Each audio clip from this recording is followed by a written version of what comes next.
got a moment. When they see you down, just know they love it all. Thank you for using Securus. You may start the conversation now. So why don't you just tell the audience your name, where you're from, where they got you held at, and why you wanted to come speak today. Okay, my name is Earl Fordham. I'm the vice president of We Are Joint Venture. I'm from MATTAPAN. Right now, I'm currently held in Norfolk, MCI Norfolk, that's state prison upstate, doing double life for behind joint venture. I'd like to thank you for the time. Definitely appreciate that. Absolutely. So just talk a little bit about what is joint venture for people, who don't know. So your average civilian may not know what joint venture even is or what it means. That's actually a great question because to this day, a lot of people that's doing time behind joint venture and some of our state reps don't even know what joint venture is because it's so confusing. So in my case, joint venture was a theory that they used to convict me for double life with no chance of parole. And how they use it is, in my case, they have no principle. And when we say no principle, that means they never actually charged the actual shooter. So what they said was, they know that me and my co-defendant might have been there or might have knew about it, and we shared the same intention. So in Massachusetts, our common law allows them to use that to give us a life bid. It's a tool that the Commonwealth mostly uses for black and brown people. You don't really see too many white folks that's with this in here. But at the same time, it's used as in some cases now they try to have it as a law, like aiding and abetting. Mm-hmm. But to explain that will make it way more confusing. So right now we're just going at it, and our goal is to try to get them not to be able to use this. Because a lot of confusion comes in it where they think we're just trying to use it as a get out of jail free card, and that couldn't be further from the truth. We're saying, if you're saying I played a lookout, if you're saying I played a part in a robbery, then charge me with that, and then let the punishment shoot the crime. Because one of the main things that's so crazy about joint venture, like my case, it was never actual killer charged or brought to trial. And in a lot of cases, the actual killer that they say, like if you know you did something, you're going to try to plead out. So a lot of times the killer ends up with less time or no time at all, while a joint venture is doing life with no chance of parole. Wow. Well, did that catch you off guard when you got charged with that, and then you realized like how much time you were facing, or is that something you were already hip to? Oh, absolutely. In my case, it's so crazy because they didn't even inform me or my lawyer that they was going with me as a secondary until the day of trial. So we're sitting there about to pick our jury, and then the DA says to the judge that we'd like to charge Mr. Fulgham with the joint venture theory. And it's crazy that you say that because part of my spill is I leaned over to my lawyer and I asked him, like, what is that? And he tried to break it down as good as he could. But I'm like, can they do that? And he's like, absolutely. I'm like, I don't understand. Are you ready for that? Because a large part of our judicial system is based on due process. So a lot of the time when I speak, I always bring up due process. One of the things that is the pillar of our court system is due process. And I knew that there was no way that my lawyer had time to prepare for me being as a joint venture. But that was actually a great question.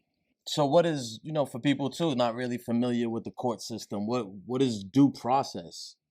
So you break that down. Is always, especially in like a murder case, you would get a discovery. What a discovery is they have to tell you and present to you everything they're going to try to use to convict you.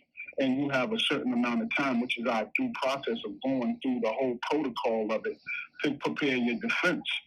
So if you kind of spring on a person a joint venture, that's definitely violating the due process and the right to a fair trial. And this is all things that our court system is based on. How can somebody help if they want to get involved with, changing the joint venture theory, right? Because it's not even a lot, the whole joint venture thing. How can somebody who wants to help get involved? The first thing we always try to do is send people to our IG, which is We Are Joint Venture. But on a more personal level, we have to learn who our reps are, because that's really what it is. Joint venture is making a lot of noise right now, but we're not putting the pressure on the reps to change the theory, to change the law. So right now we have a whole year to prepare, which is why we're putting together an event on April 6th. out in Cambridge. I'm pretty sure we'll plug that a little bit later. But to stick to your question, the main thing we need everybody that can hear this, especially in Massachusetts, to get in touch with their state reps and try to get them to support changing the We Are joint venture theory and the aiding and abetting as a law. And the best way is what? Just making phone calls, writing letters, all of the above, pretty much. So right on our page, we have a petition. We need as many signatures as we can, because once you reach a certain amount of signatures, you can petition to the State House. That's one way. Okay. Another way is coming to these rallies and supporting. And the biggest way is definitely sharing and supporting everything that We Are Joint Venture is doing as a whole. We have a lot of people that's fighting for us right now, but the main problem is the state reps aren't thinking that their constituents see this as a problem. How many people, do you think is affected by the joint venture right now, incarcerated? Is there a number on that? How many people are like doing life on joint venture? Is that something you know? We definitely have the statistics. I don't have it in front of me, but to give you a clear example of what it is. So we have monthly meetings where we have people like raise their hand if they're affected by a joint venture. So just in Norfolk alone, we're talking about more than 100 people. And this isn't just us. Like, we always salute to the sisters in Framingham, because they also do this to our Black and brown sisters. Mm-hmm. They have a coalition in Framingham that they're fighting too. But just as a whole, Massachusetts has some of the most people doing life with no chance of parole, and a huge part of that is the joint venture, because it's really like a free swing for the DA to try to get life bids without really having to prove exactly what someone did. So you're saying that the burden of proof is even less so on a joint venture thing? Absolutely. In my case alone, they had at least 5 swings at the apple, 5 bites at the apple to try to give me a life bid, and they attached a joint venture to everything. And one of the things we try to explain without going too crazy is when they say joint venture, that you have to share the same thought process. So in other words, if you're charging me with joint venture with somebody to kill someone, you got to prove that I went in there with the same knowledge of killing someone.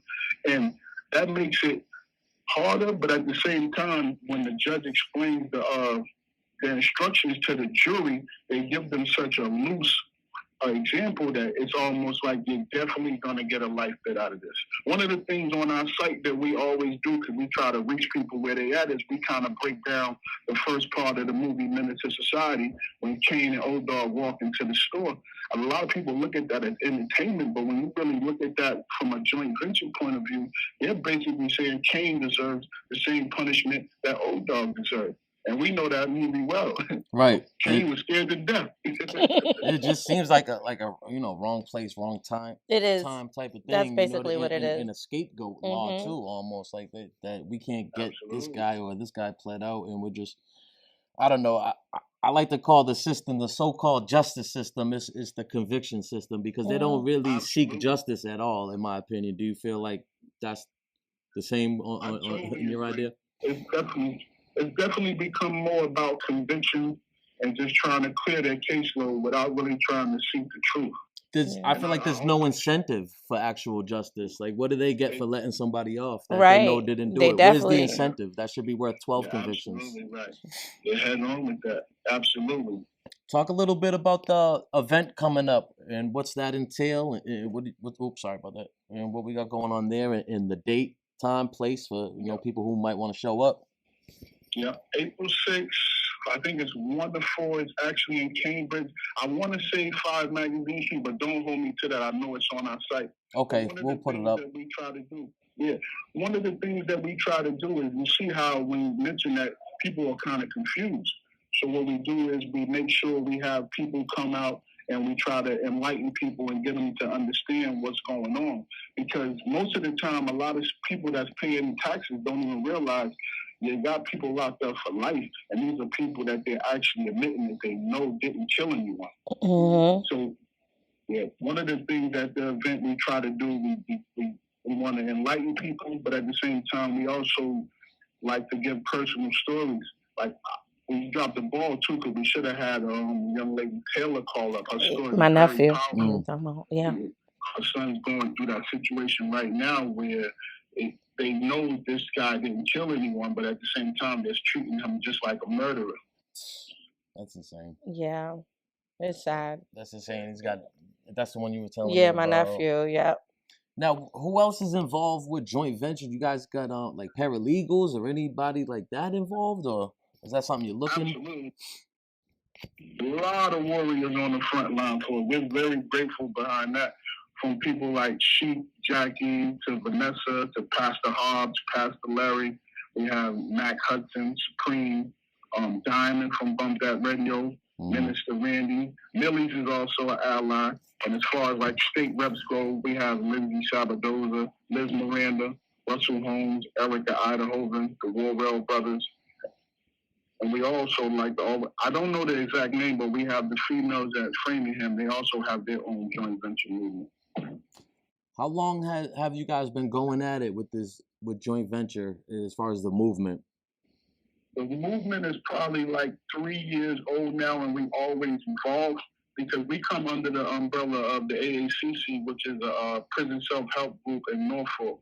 Always shout out to those brothers, Fuquan and all of them. But it just made that space for us because a lot of people, when they hear the stories, like I can tell you personal stories from people where you got a brother like Pete Doug, who's been in for 20 plus years, and the actual killer of his crime did a 4 to 5 and has been home. Don't know exactly on the exact time, but the killer has been home, and this brother is sitting here with a natural life sentence with no chance of parole. Make that make sense. Right. Wow. And that's just one of those things about trial, man. They really try to go to trial and fight for your innocence, they try to make an example out of you, man. But there's even people that actually told and still got natural life. You get what I'm saying? That said, hey, he did it. I was there. You get what I'm saying? They still gave him natural life. I'm just saying. Mm-hmm. So it's definitely harsh, and what they're doing to these men is crazy to me. What's the ultimate goal of the joint venture movement right now? We're definitely trying to get this bill passed. So we've been working on this bill for a little while. It made it to study, but it didn't have enough support. So we got to have it ready for the next year. But the goal to the bill is hopefully to get the joint venture theory thrown out as a whole. Like I said, for me, in my case, they're saying that I was there.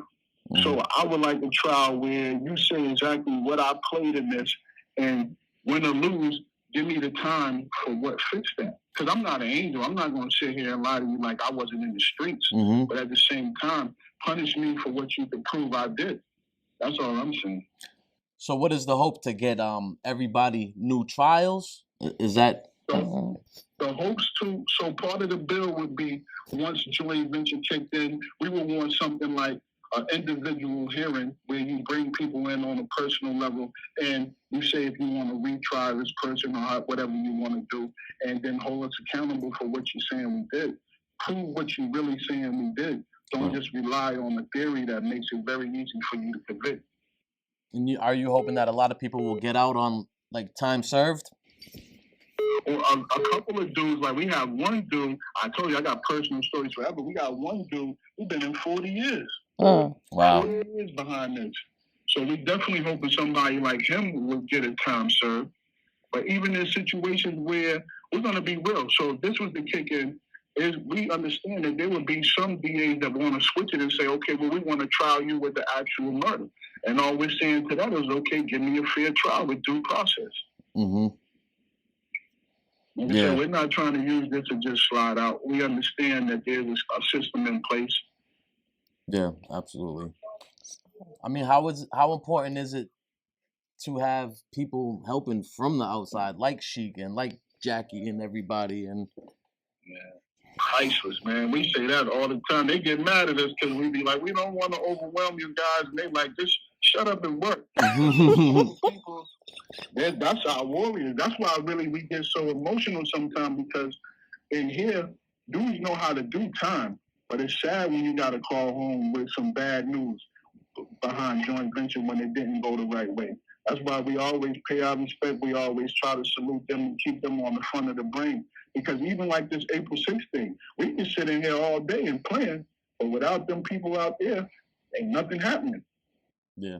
Yeah, absolutely. So salute to I you. be Salute to tired, everybody. but I'm gonna make it happen. Well, that's why we want to give you your flowers too. Have you up here and people like you and everybody that's fighting the good fight from all different angles. Even if it's just like me trying to provide a platform to get these stories Trying. out We here, first of all, striving. we Yeah, appreciate you because I'm telling them about you. They're like, wait, what? Yeah. Like, you know, these are guys that been down for how long you been down?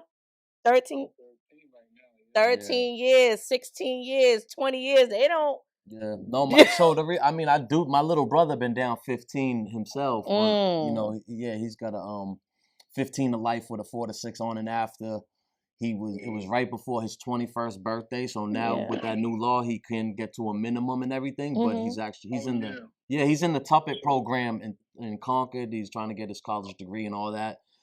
He's saying that there's a lot up in the air with that right now, though, because they don't want to pay. They're realizing that these people are getting out and they still want to pursue college, and then I guess they must not thought people were getting out, but it's all up in the air right now. So any platform, and I just wanted to be a voice for the voiceless because I know what it's like in there. You are. You're an angel yourself. Yeah. Please don't underestimate it. To be able to call in, this is great. We take this serious. Like I'm running around early all day. Make sure you call in. This is important.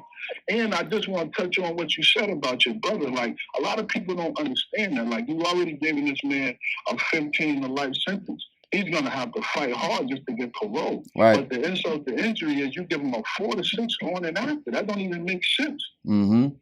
Yeah, it's just one of those things that's what the the system does to people, and they break up families, and like you said, it's just. Well, they just want to keep their jobs. It's for job security, and it's also for job security. Right? It's money. So talk a little bit about Kaiser too.